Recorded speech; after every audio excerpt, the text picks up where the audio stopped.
Welcome to solverfy.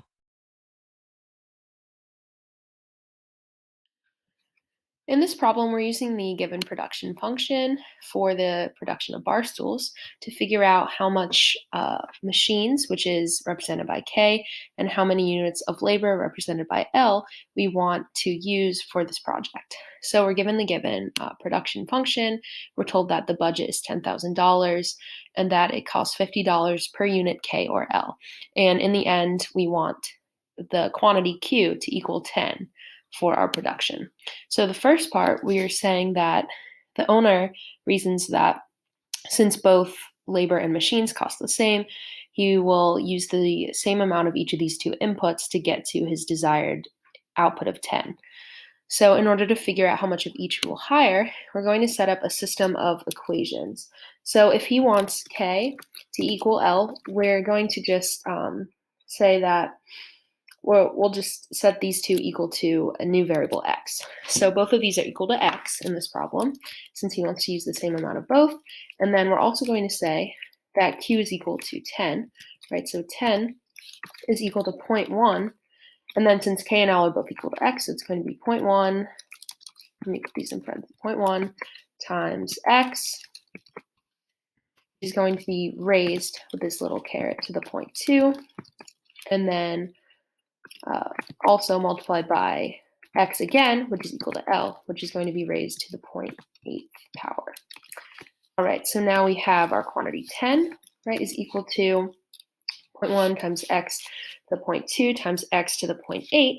And then if we simplify this and we combine the two x's raised to the 0.2 and 0.8 power, we're going to get that 10 is equal to 0.1 times x to the first, right? Because when you simplify this, you're going to add up the 0.2 plus 0.8 to simplify these powers. So we're going to get 10 is 0.1 times x. If we divide 10 by 0.1, we're going to get 100 is equal to x. All right, so now we know that we're going to want 100 units of both labor and machines. So K is 1 is equals L is 100. So then if we know that each unit costs $50, we're going to say $50 multiplied by 100 is going to be $5,000 worth of both K and L. So we're going to buy $5,000 worth of machines and also $5,000 worth of labor to get this project done. So total cost to produce 10 bar stools is going to be equal to his exact budget limit, $10,000. All right, so now let's say that he takes a different approach and he wants to produce at the point where the marginal productivities of both capital and labor are equal, not the average productivities, right?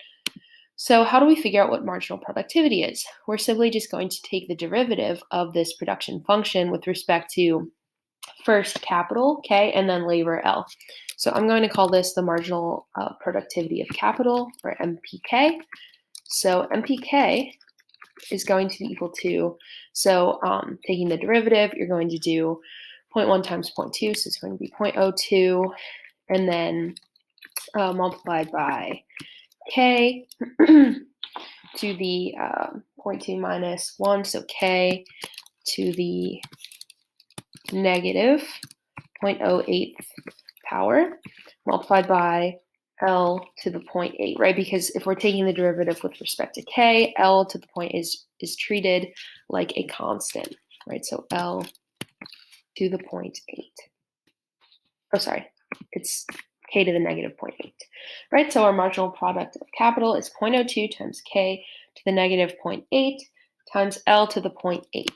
All right, and then if we do marginal product of labor, so MPL, we're going to find that that is equal to, so 0.08, because 0.1 times the power that L is raised to originally, right? So 0.08 times, and we keep K constant, times K to the 0.2, and then finally times L to the negative 0.2.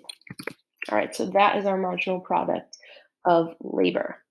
Okay, so now what we're going to want to do, if we want to produce at the point where these two are equal, we're simply going to set MPK equal to MPL. Right, so 0.02 is going to be equal to, how about we actually just copy and paste this? So this up here, this MPK, is going to be equal to this MPL up here, like that. All right, and then if we simplify this, so if we bring the k to the raised to the 0.2 power, which is on the right side of the equation, divide both sides and bring it over to the left, if we bring the k to the negative 0.8 over to the right, we're going to get something like this. So we're going to have, actually, let me just write this out over here. It'll be easier to visualize. So we have L to the 0.8 on the left side, and then we divide both sides by the L to the negative 0.2. So negative 0.2. And then we're going to bring the K over to the right side. So it equals K to the 0.2 divided by K to the negative 0.8. Right? And then we still have the 0.02 on the left and the 0.08 on the right. So if we divide 0.08 by 0.02, we're going to get a constant of 4 on this right side. All right, so then what we're seeing here is when we simplify these fractions, we can bring up, so L to the negative 0.2, if it's in the denominator, you simply take away the negative sign and put it in the numerator. And then L to the 0.8 and L to the 0.2 are going to simply give us L to the first power, which is just L. And the same thing is going to happen on the other side if we bring that up. So it's going to be L to the first equals 4K to the first. So L equals 4K. So that is our first equation that we're dealing with here. So L is going to be equal to 4K. All right, so then what we want to do is plug that into our production function, which is our second equation in this system of equations. Right, so we're going to have the same equation that we have up here, where 10, which is the desired quantity, right? So 10 is going to be equal to 0.1 times L, right, to the 0.2 times K to the 0.8, like that. Oh, sorry, actually it's K to the 0.2 times L to the 0.8. There we go. All right. So now that we have our two equations, all we have to do is plug in this L equals 4K down here and then solve for one of the variables. All right, so if we have, 10, well, if we divide 10 by 0.1, we're going to get 100 on the left. All right, so 100 is equal to K to the 0.2, K to the 0.2. And then if we substitute L for 4K, right, given from our equation above, we're going to say 4K raised to the 0.8 power.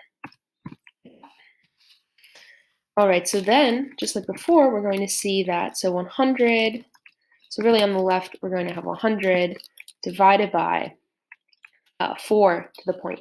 So 4 to the 0.8, right? If we multiply through this fraction right here, 4K to the 0.8, so 100 over 4 to the 0.8 is going to be equal to K.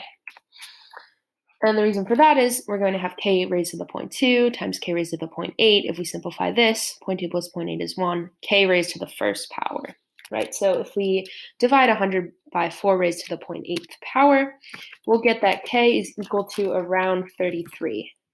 If you need a more exact answer, you can simply just do this math on your calculator. Okay, so we need 33 units of capital. So in order to get how many units of labor we need, we simply do L is 4K, right? So 4 times 33 is going to give us 132 units of labor. All right, so then the cost of this project, is simply going to be 50 per unit, right, times the total units that we're using. So 33 units of capital plus 132 units of labor. So the total cost for this project is going to be 8,250, right? So how low are we under the budget?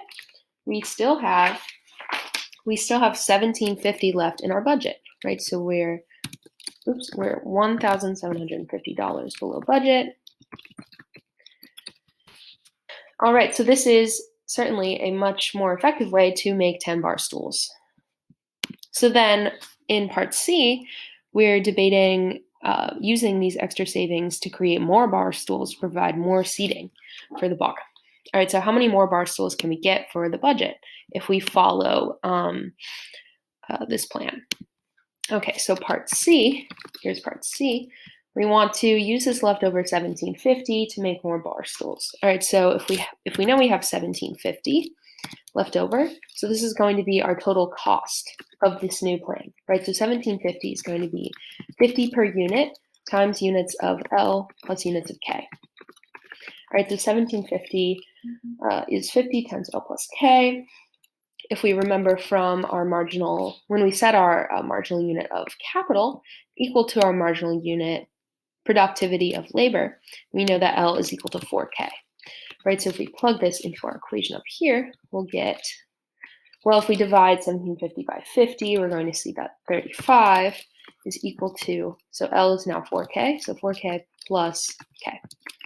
So 35 is equal to 5K, so K is going to be equal to 7. All right, so, and then if we multiply 4 times 7, we'll get that we're going to need 28 units of labor.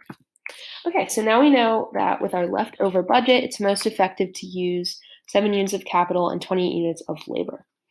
All right, so then if we plug that back into our equation, where we want to figure out quantity this time, right? So quantity is going to be equal to 0.1 times, so capital, so 7 raised to the 0.2 power, right? So 0.1 times 7 raised to the 0.2 times our units of labor, which is 28, raised to the 0.8. All right, so if we just go through this math, we're going to find that quantity is equal to about a little over 2.122. So in reality, we can't make 2 point and some change bar stools, right? So we're going to get 2 bar stools out of this, and we'll still have a little bit of savings left over. Okay, so we can get a quantity of 2 extra. So in total, we can make 12 bar stools now if we follow this plan where we say MPK equals MPL. And then finally, in part D, the waitress Carla worries that adding more bar stools with this leftover money will simply just mean more work for the waitress. So she could possibly convince the owner to stick to only adding 10 more bar stools if she argues that her quality of work might go down if she has to spread herself thin, right? Her marginal productivity might go down, and customers may not appreciate this decline in quality, right? If she's rushing around. And so really it could be bad for business if they only still have one waitress. And so these are some things to consider when deciding how many bar stools to make.